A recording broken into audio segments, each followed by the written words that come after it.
तर मित्रांनो आज आपल्याला पेरू लोडिंग करायचं आहे. एवढे सारे लेबर आहेत त्याच्यामुळे आज आपली गाडी लवकर भरून होणार आहे. कारण रोडच एकदम असा एवढा खराब आहे ना की बस. तर रेल्वे गेट बंद पडलं त्याच्यामुळे थांबलं होतं. मित्रांनो आज हाईट लावल्यामुळे गाडी जरा जास्तच झोल्या मारवली त्याच्यामुळे दम्मा चाललं. हे टायर गोठा झालंय. मॅपच्या भरावशावर कधीच चालू नका.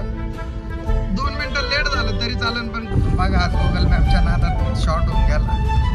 त्याला एकदा झलक दिली होती पण तो काय भाऊ पुढे यायला तयार नाही. तर पुणतांबा गावात रेल्वे गेट आहे पण आता विषय असं झालंय रेल्वेचं गेटचं चालू आहे काम. मित्रांनो पुणतांबा म्हणजे माझ्या मामाचं गाव आहे. खूप दिवसानंतर मित्रांनो या रोडने चाललंय बघा. तेव्हा या घाटापर्यंत माझ्याकडून एकदा गाडी बंद पडली होती. बघा इकडे काय खतरनाक आहे. कोणता घाट आहे मामा? बाकी तुम्ही मित्रांनो घाटाचा आनंद घ्या. घाट बघा काय भारी. बघा हे ट्रक किती हळूहळू चालली आहे तरी पण आपली माऊ काय